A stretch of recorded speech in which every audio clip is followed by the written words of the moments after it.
Talks Hour, no? Dahil nais ko pong pag-usapan yung naging talumpati ni Senator Cheese Escudero kahapon. Wala aminin ko po na matagal ko na pong kakilala si Senator Cheese. Kami po ay magkasama na sa UP High School pa lamang.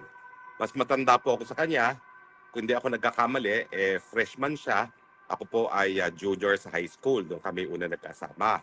Pero bagamat kami po hindi magka-batch, alam nyo, baliwala kahit hindi, nagkakausap na kami. Mga estudyante pa kami. Well, sabihin na lang natin na meron kami mga bisyo in the beginning, pero wala na po ngayong bisyo talaga, no? At yun ang dahilan, kaya kami naman nagkakausap ng mga panahon na yon. So, bukod po sa magkasama na kami, high school pa lang, syempre, nagkasama rin din kami sa College of Law. Again, mas bata siya sa akin, pero nagpatuloy naman po yung pagtuturing namin sa isa-isa bilang kaibigan.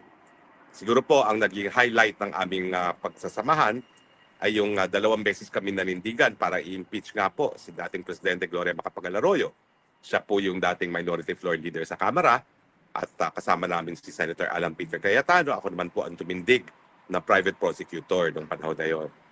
At nakita ko naman po talaga na si Senator Cheese Escudero ay meron ng talagang paninindigan dahil napakahirap po nung ginawa namin na pagtangka sa nakaupong presidente na impeach, no? At alam namin na talagang hindi madali yun, no? Sa katunayan, bilang isang kongresista ng mga panahon na yun, talagang nawalan siya ng budget, no?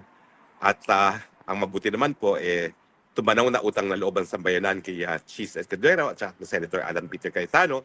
At matapos yung 2 pagtangkang impeachment, ay hinalal naman sila bilang senador, no? At ngayon nga po, si Senator Cheese ay 27 years in public service na, no? Simula po yan nung siya ay naging kongresista 3 beses sa kanyang probinsya ng Sorsogon. Now, hindi ko po alam kung si Senator Cheese ay kumita sa mga flood control projects at ibang infrastructure projects. Sa katunayan, chances are, baka po. Kasi SOP nga ang tawag Standard Operating Procedure. No? Pero ang sinasabi ko lang po, sa usapin ngayon sa laganap na korupsyon sa flood control projects at sa mga infrastructure projects, dapat ilagay talaga natin sa tamang perspektibo. Sino ba talaga ang pasimuno dito? Sino ang dapat magbayad? Sino talaga ang tunay na kawatan bukod pa doon sa sinasabi kang SOP? Well, ang sabi ni Cheese Escudero, ang tunay na kawatan, Martin Romualdez. At ito po yung mga importanteng bagay na sinabi niya, no? Unang-una, nung siya ay presidente ng Senado, kinausap pa niya ang Secretary ng Agriculture, si Secretary Chu Laurel, at sinabi, bakit mas mataas pa ang budget ng flood control kaysa sa budget ng kabuuang Department of Agriculture? At ginawa niya ng paraan para bawasan ang project ng flood control at idagdag sa budget ng Department of Agriculture para sa bigas. Pero doon nga tumawag si Zaldico at sinabi na yan ay labag sa kagustuhan ni Speaker Tambaluslos. No? At bukod pa dyan, ang sinasabi nga niya, bakit palaging dinadawit ang pangalan niya pero wala namang kahit sinong testigong na nagsabi na siya mismo ay nakausap at siya mismo ay diniliberan o tumanggap ng pera. In fact, ang tanging nagsabi na talagang nag-deliver ng maraming bags ng pera na naglalaman ng 48 million kada isa ay yung Marino, yung ex-Marine na naging security consultant din ni Zaldico na si ex-Sergeant Gutesa. Sinabi rin niya na yung mga ibang nagdadawit sa kanya, ang bilis-bilis humingi ng witness protection. Samantalang itong si Gutesa na talagang tumistigo at nagsabi na siya ay nag-deliver ng pera kay Zaldico at kay Romualdez ay hindi humingi ng witness protection. Dahilan para magkaroon ng conclusion talaga na mas kapani-kapaniwala itong si Gutesa kesa dun sa mga ibang nagtitistigo. Well, alam niyo po, I feel for Senator Cheese. Kasi alam niyo naman sa mundong ito, napakadali na banggitin na iyong pangalan maski walang prueba, no? At siguro nga po, yan ang nangyari kay Senator Cheese, no? Na napakadali banggitin ang pangalan niya dahil nililihis talaga at issue. At ako nga po, no, doon sa isang Facebook page ko, ay nadisturbo. I was very much disturbed na ang naging deklarasyon ng NBI ay pinaiimbestigahan na. ang ilang mga personalidad kasama si Zaldico at ang mga senador at mga taga-DPWH. Ang nakapagtataka, bakit wala bukod kay Zaldico iba pang mga kongresista kasama na si Martin Romualdez doon sa iimbestigahan ng NBI tungkol dito sa mga maanumalyang flood control at public works projects. Hindi ba parang ang sinasalba ng kung sino ang mga kongresista at lalong-lalo na si Martin Romualdez sa pananagutan? At yan naman po ang sinasabi ni Senator Cheese na parang meron talagang script at ang script ay para ilihis ang pananagutan away from Martin Romualdez, idiin ang mga senador dahil ang mga senador ay mas sikat, mas kilala at mas kagagalitan ng taong bayan kung idadawit sila. Well, ako po, hindi ko po alam, hindi ko po pwedeng sabihin na walang pananagutan ng kahit sinong senador. In the same way, na hindi ko rin pwedeng sabihin na lahat ng mga nadawit na mga kongresista may pagkakasala. Siyempre po, kinakailangan talaga yan makitang ebidensya. Pero sang-ayon po ako na parang meron talagang tangka na ilihis ang pananagutan away from Martin Romualdez.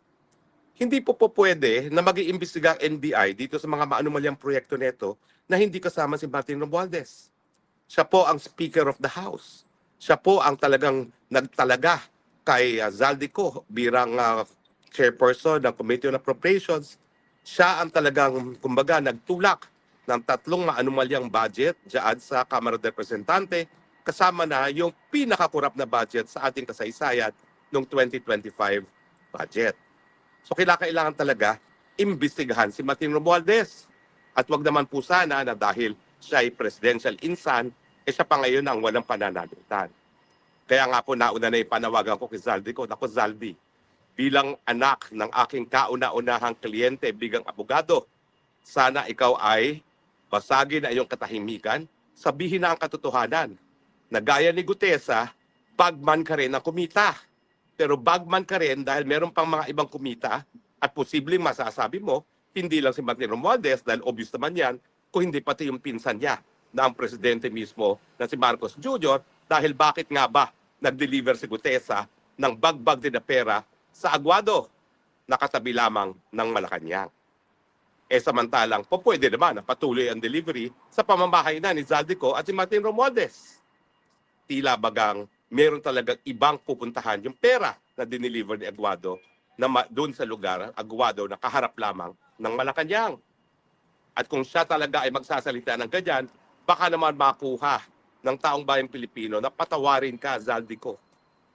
At baka naman magkaroon ka pa ng kalayaan kesa pagkakakulong kung magsasalita ka ng katotohanan. So ako po, ang aking deklarasyon, well, unang-una, kilala ko po si Cheese Escudero. Di ko alam kung kumita siya sa kahit anong infrastructure project. May posibilidad dahil SOP po ang pinag-uusapan. Pero ang sigurado ako, siguro naman po, si Cheese Escudero, miski hindi siya santo, hindi naman po siya garapal. Dahil kung siya po ay garapal, siguro naman po, iba na yung kayamanan niya ngayon. No? Pero sa aking pagkakaalam po sa kanya, simpleng pamumuhay, sa tunayan po hanggang ngayon, nakatira lang po siya sa isang parang townhouse. No? Daig ko pa nga siya, ako may sariling bahay. Siya nakatira sa townhouse, no? Diyan sa Quezon City. Bagamat magarbong townhouse. No? Pero townhouse pa rin. So hindi ko po nakikita yung malabis na pamumuhay kay Cheese Escudero kung siya talaga ay kumbaga, unmoderated greed. Sasabihin na lang natin na kung meron mang pagkakasala, yung pagkakasala na hindi naman po talagang ewan ko ba, na nakakalula gaya nitong greed na ipinakita nitong Martin Romualdez at ni Zaldico kung paniniwalaan mo ang mga sinasabi ni Gutesa.